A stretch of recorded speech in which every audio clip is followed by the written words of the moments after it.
창세기 2장 20절에서 25절까지 말씀을 가지고 행복한 가정을 위해 노력하라. 이와 같은 제목으로 하나님의 말씀을 준거하도록 하겠습니다. 1889년하고 1990년 1년 차이를 두고 역사에 남을 받은 두 아이가 탄생하게 됩니다. 첫 번째 아이는 오스트리아에서 한 부부의 가정에서 출생했습니다. 그런데 이 부모는 굉장히 무능했습니다. 아버지는 성격이 급했고 자녀 양육에 대한 관심이 전혀 없었습니다. 엄마도 마찬가지였습니다. 아이를 양육하고 기르는 일에 관심이 없었습니다. 그러다가 아버지가 일찍 먼저 돌아가십니다.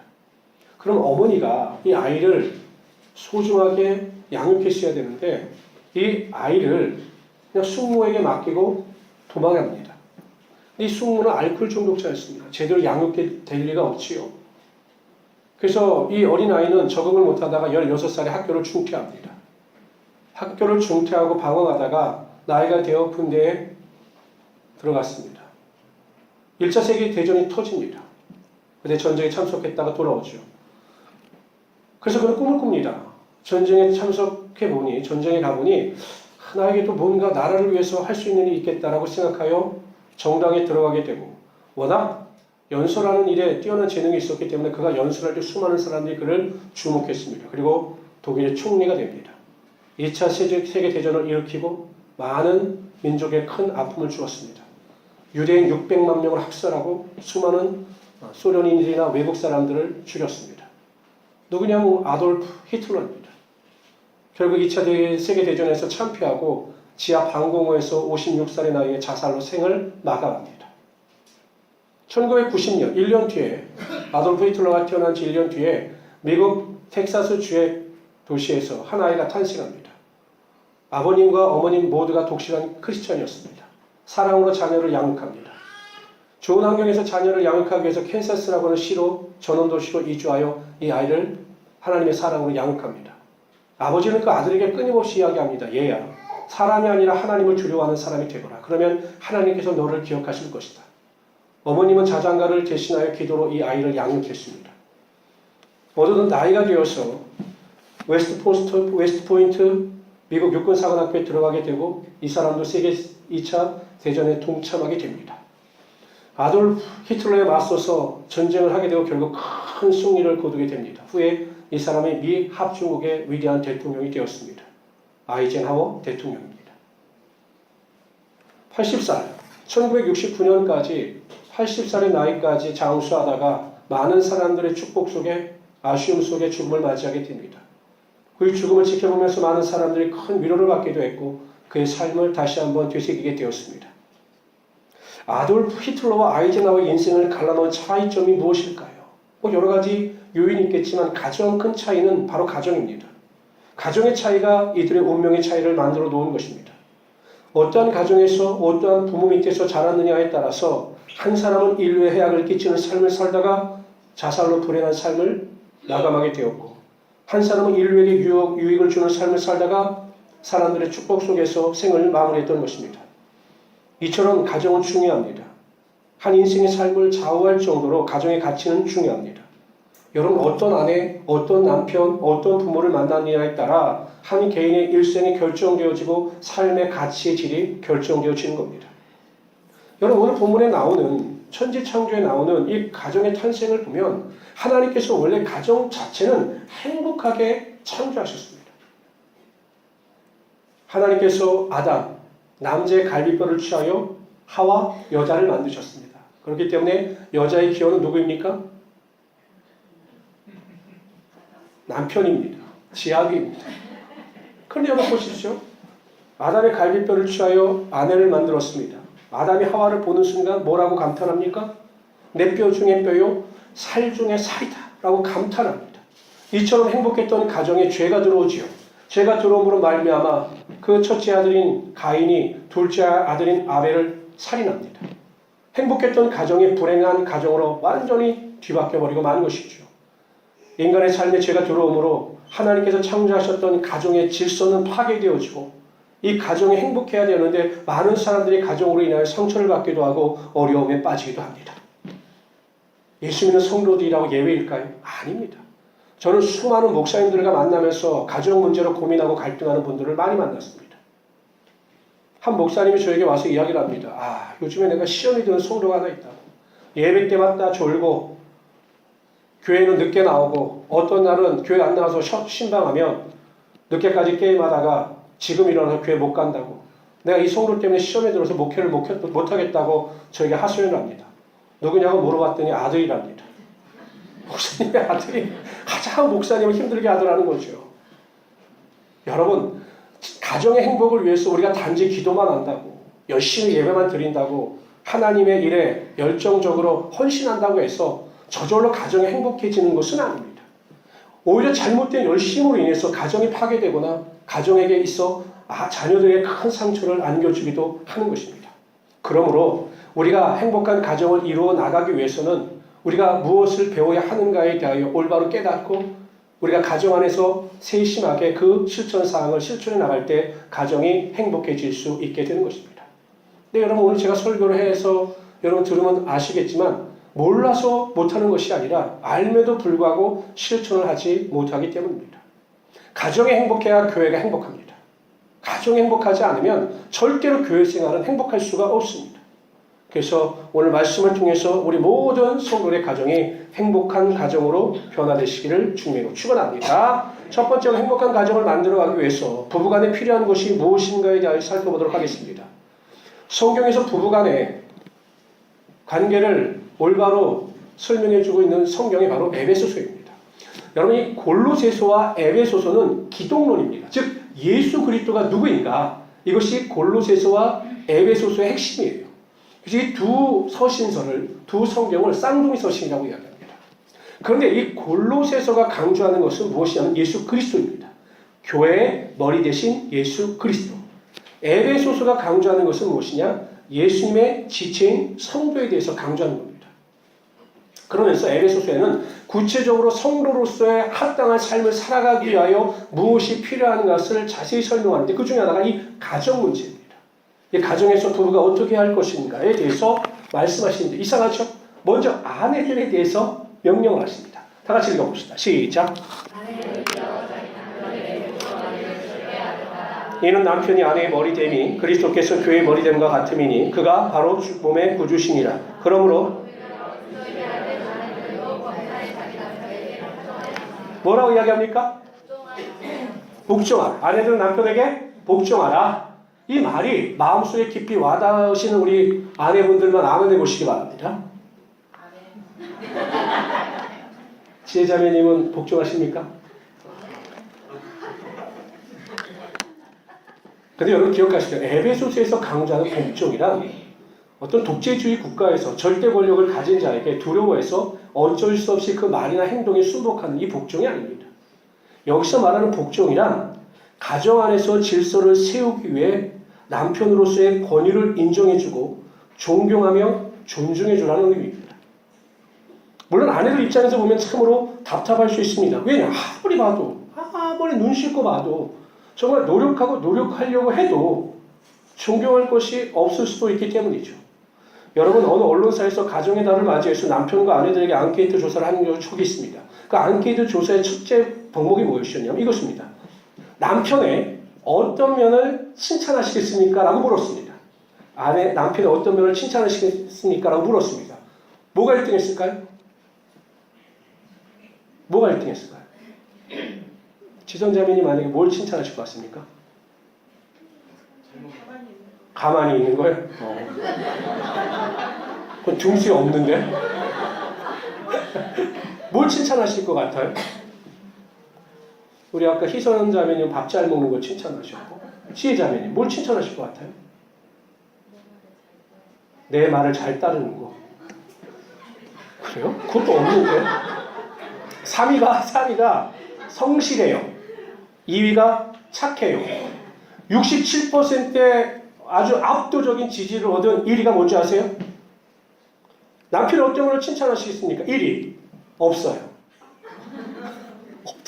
눈 씻고 봐도 남편을 칭찬할 말이 일이 없다라는 겁니다. 근데 그럴 수밖에 없었던 것이 제가 생각해보면 저희 세대, 윗세대 아버님들은 가정의 일과 직장의 일, 사회생활을 분리했습니다. 남편은 단지 직장에서 돈을 벌어다 가정에다가 제공하고 모든 가정의 일은 아내들이 도맡아 한다. 이 이분법적 사고가 있었습니다. 그러다 보니 남편들이 가정일에 소홀히 할 수밖에 없었지요.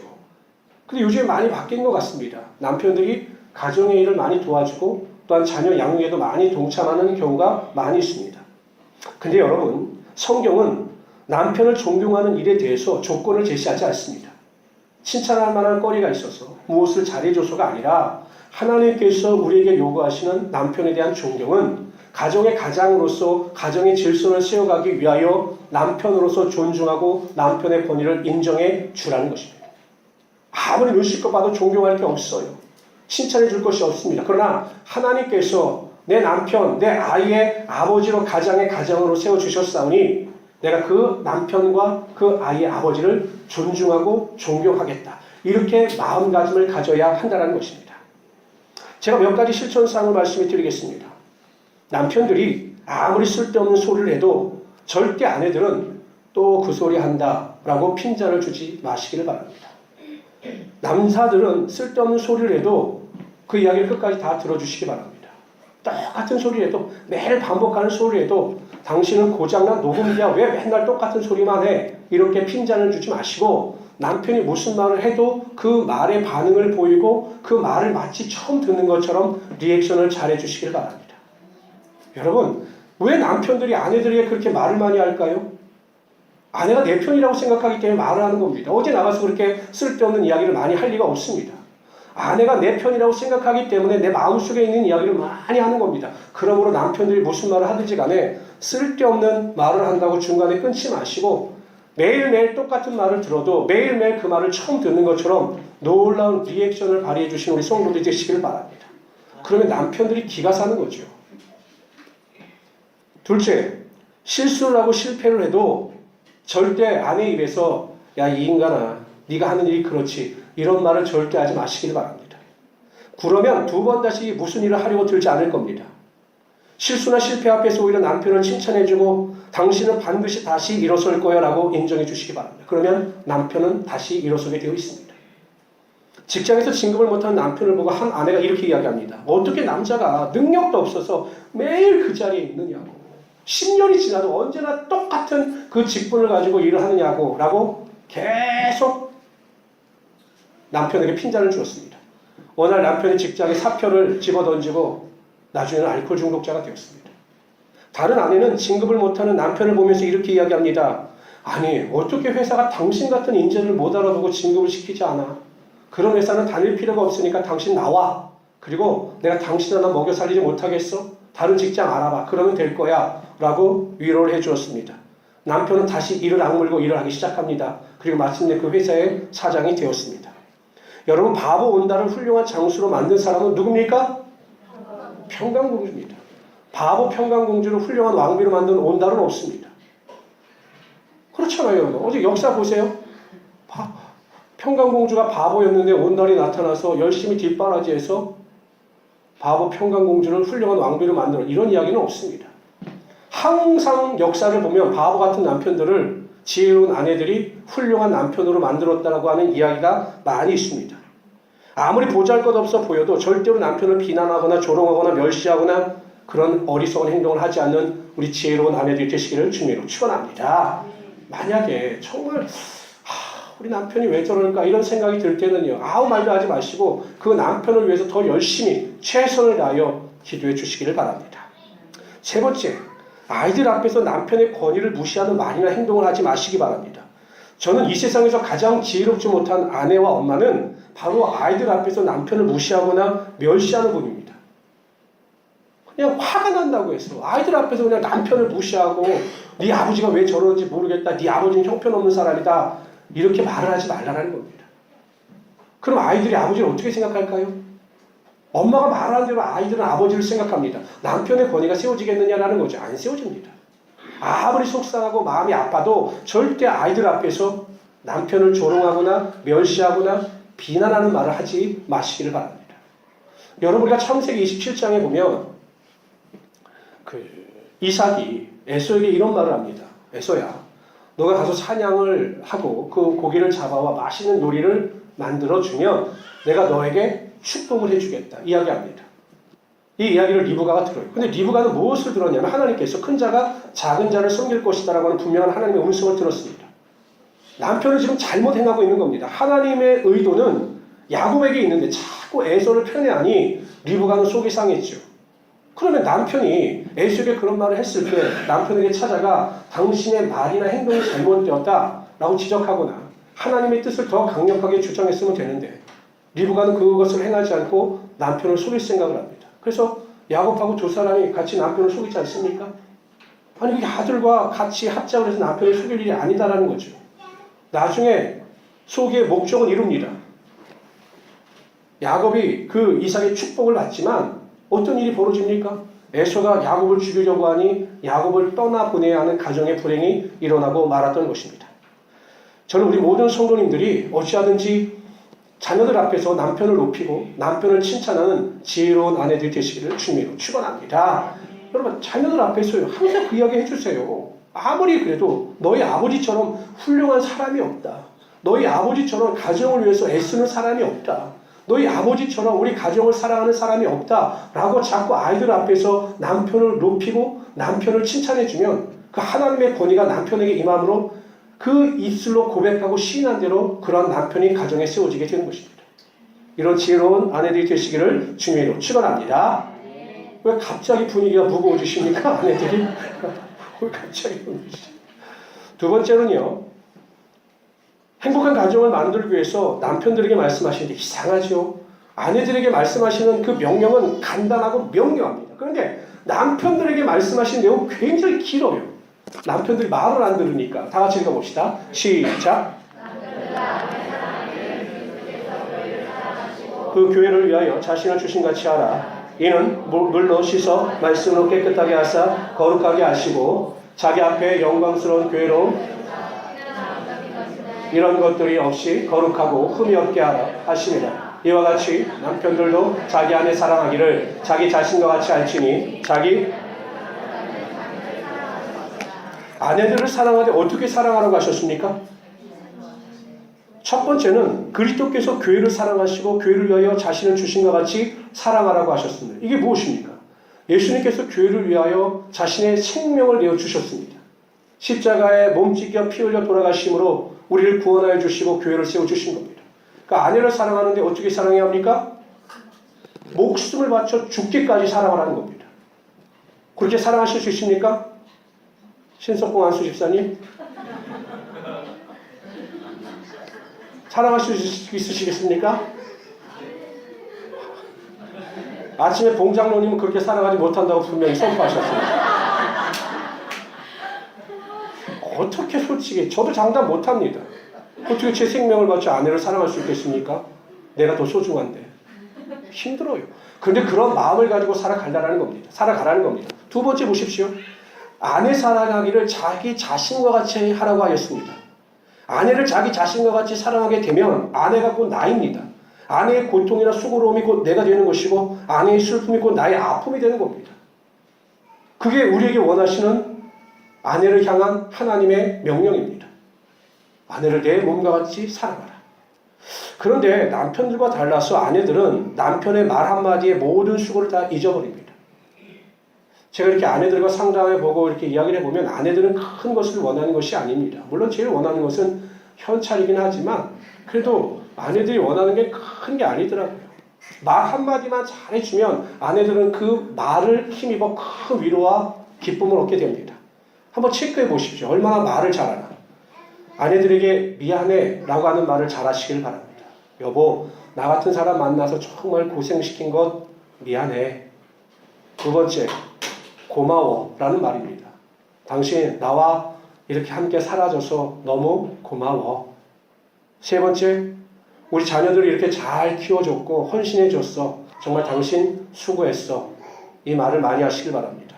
네 번째, 아내가 남편에게 맛있는 음식을 먹어주면 맛이 어때? 라고 물어볼 때 매일 그 맛이지 뭐 이런 어리석은 말 하지 마시고 그냥 맛있는 음식을 만들어주면 정말 맛있어. 당신이 만들어주는 음식이 최고야 라고 칭찬하시기 바랍니다. 밤마다 직장 갔다 와서 아내를 보면 이런 말 꼭 하십시오. 여보, 이 세상에 당신밖에 없어. 내가 아무리 살아봐도 당신 같은 여자는 없는 것 같아 라고 하는 말을 해주시길 바랍니다. 여섯 번째, 여자는 나이를 먹든 할머니가 되든 이 말을 제일 좋아합니다. 세상에서 당신이 제일 예쁜 것 같아. 당신은 무슨 옷을 입어도 어울려 라고 하는 말을 잘해주시길 바랍니다. 제가 설교를 준비하면서 생각해 봤는데 제가 하는 말이 하나도 없더라고요. 미안해, 고마워, 수고했어, 맛있어, 당신밖에 없어, 정말로 당신이 제일 예뻐, 무슨 옷을 입어도 어울려 라고 하는 말. 이 말 한마디가 아내를 행복하게 하고 부부관계를 반드시 행복하게 만드는 것입니다. 저는 우리 모든 남편들이 이 지혜로운 은혜를 가지고 오늘부터 집에 가셔서 따라하십시오. 미안해. 감정을 담아서 하십시오. 감정. 미안해. 남편들 하시려니까 왜 그러세요? 미안해. 하지 맙시다. 하지 마세요. 정성을 담아. 미안해. 고마워. 수고했어. 맛있어. 당신밖에 없어. 정말로 당신이 제일 예뻐. 무슨 옷을 입어도 어울려. 라고 하는 말을 꼭 하시기를 주님으로 축원합니다. 왜 또 대답을 안 하잖아, 남자들. 그 두 번째로 행복한 가정을 만들어 가기 위해서 자녀들에게 필요한 것이 무엇인가에 대하여 살펴보도록 하겠습니다. 다 같이 읽어봅시다. 시작. 자녀들아, 주 안에서 너희 부모에게 순종하라. 이것이 옳으니라. 내 아버지와 어머니를 공경하라. 이것이 약속에 있는 첫 계명이니 이로써 내가 잘되고.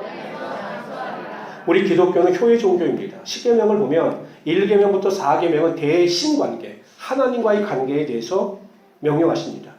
5계명부터 10계명은 대인, 사람과의 관계인데 이 사람과의 관계에서 제일 먼저 나오는 것이 내 부모를 공경하라는 것입니다. 여러분 신명기에 보면 이 부모를 공경하지 못하는 자들에 대한 심판에 대해서 나오는데 끔찍합니다.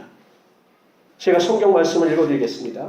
신명기 21장 18절부터 21절에 보면 사람에게 완악하고 패역한 아들이 있어 그의 아버지의 말이나 그 어머니의 말을 순종하지 아니하고 부모가 징계하여도 순종하지 아니하거든 그의 부모가 그를 끌고 성문에 이르러 그 성읍 장로들에게 나아가서 그 성읍 장로들에게 말하기를 우리의 이 자식은 완악하고 패역하여 우리 말을 듣지 아니하고 방탕하며 술에 잠긴 자라 하면 그 성읍의 모든 사람들이 그를 돌로 쳐 죽일지니 이같이 내가 너희 중에서 악을 제하여 그리하면 온 이스라엘이 듣고 두려워하리라.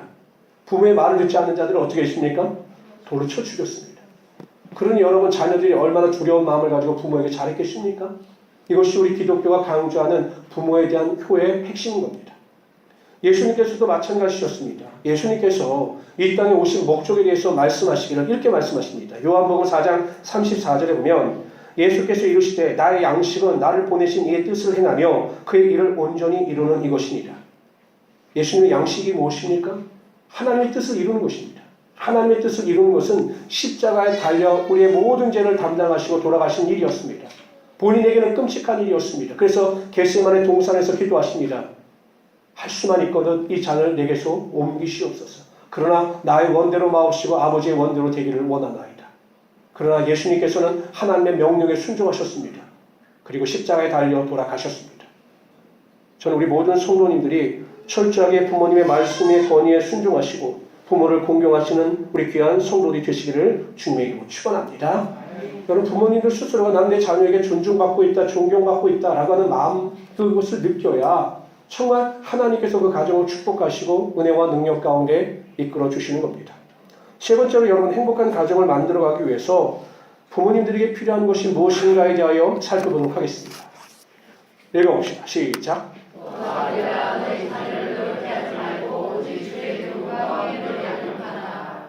자녀들을 노엽게 하지 말라라는 겁니다.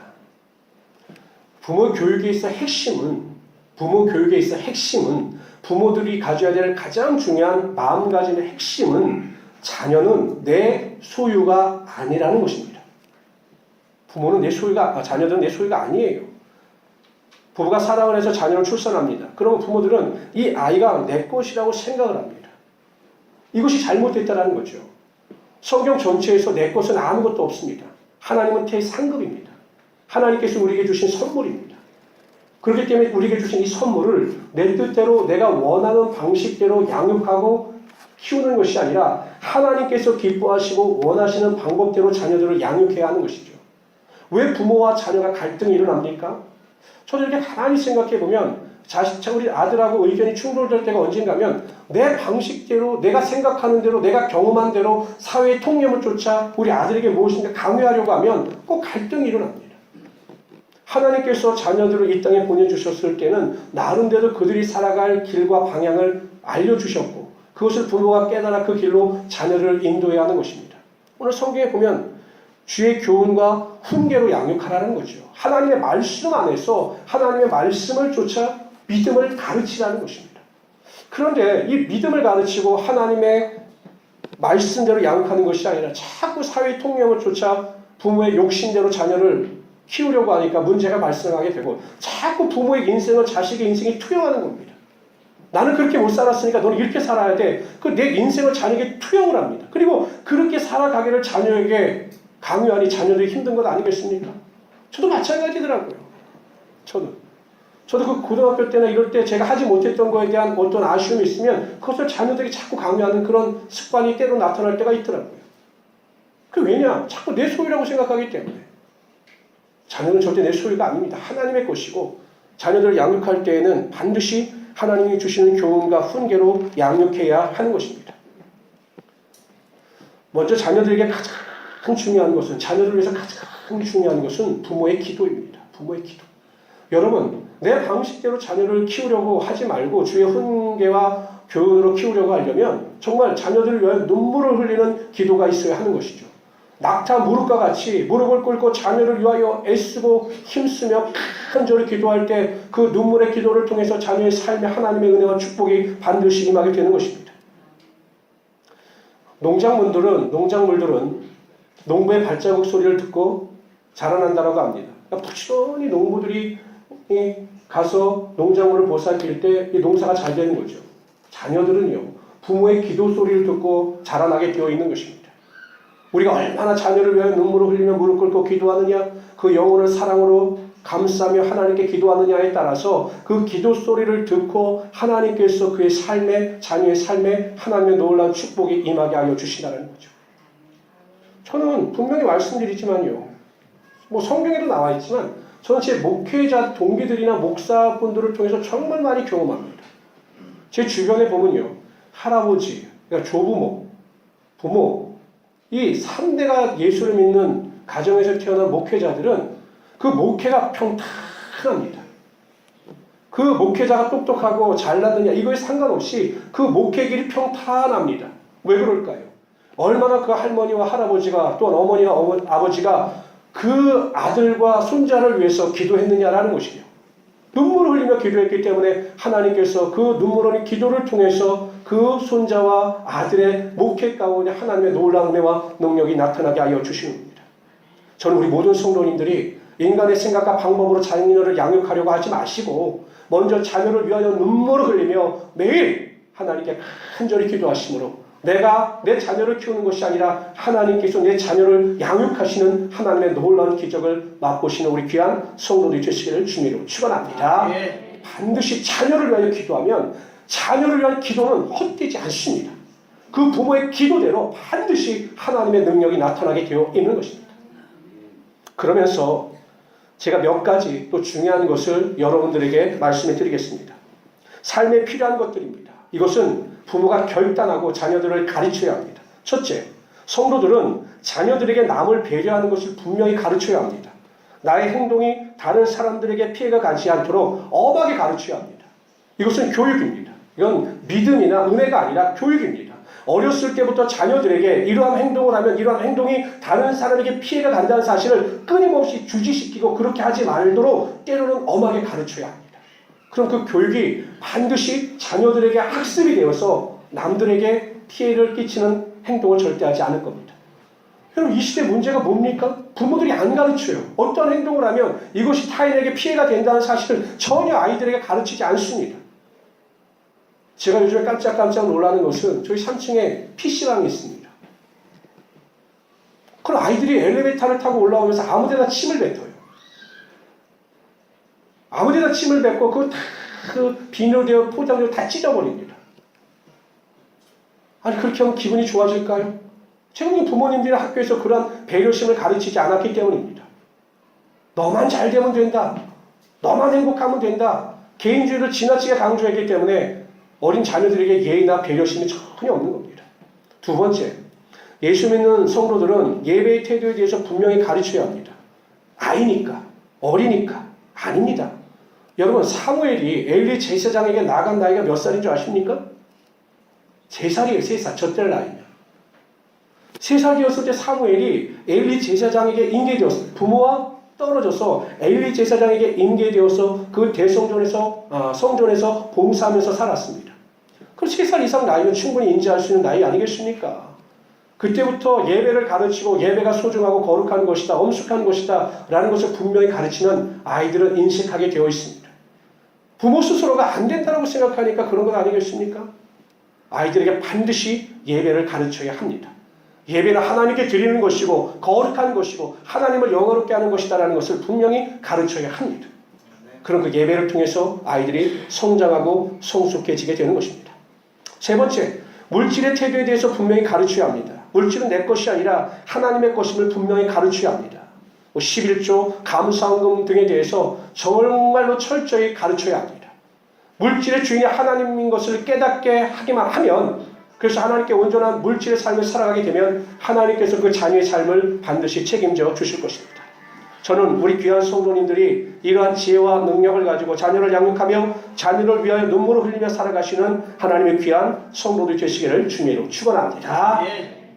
가정은 내가 얼마나 노력했느냐에 따라 행복이 결정되어집니다. 가정은 내가 얼마나 행복하는가를 주장하는 것이 아니라 내가 얼마나 희생하느냐에 따라 가정의 행복이 결정되어집니다. 여러분, 결혼을 한다고 해서 자녀를 출산한다고 해서 행복이 가정 안에 그냥 임하는 것이 아닙니다. 행복한 가정을 이루어 가기 위해서는 분명한 목표를 세우고 내가 결단하고 노력해야 합니다. 아무리 힘든 일이라도 가정을 위해서 헌신하고자 하는 결단이 있어야 합니다. 이기주의가 아니라 아내를 사랑하고 자녀를 사랑하는 이타적인 삶의 모습이 있어야 합니다. 그럴 때 가정은 행복해질 수 있게 되는 것입니다. 가정이 행복해야 교회가 행복하고 교회가 행복해야 나라가 행복해질 수 있는 것이죠. 그러기 위해서 여러분, 아내들은 남편을 존경하고 존중하시기를 바랍니다. 남편의 실수나 실패 앞에서 비난하거나 조롱하지 마시고 자녀들 앞에서 남편의 흉을 보지 마시고 항상 남편을 높이고 남편을 존중하는 마음의 자세를 가지고 살아가시길 바랍니다. 두 번째, 남편들은 아내를 사랑하실 때 내 몸처럼 사랑하시고 아내들을 위하여 목숨까지 바칠 수 있는 마음의 각오를 가지고 살아가시길 바랍니다. 세 번째, 자녀들은 부모의 말에 절대적으로 순종하십시오. 부모를 공경하여 효를 실천하는 자들이 되시기를 바랍니다. 네 번째, 부모들은 자녀들을 내 소유가 아닌 하나님의 선물로 인식하셔서 주의 훈계와 교육양으로 양육하시기를 바랍니다. 그래서 하나님이 기뻐하시고 하나님이 원하시는 행복하고 아름다운 가정을 이루어가시는 하나님의 귀한 성도들이 되시기를 주님으로 축원합니다. 기도하겠습니다.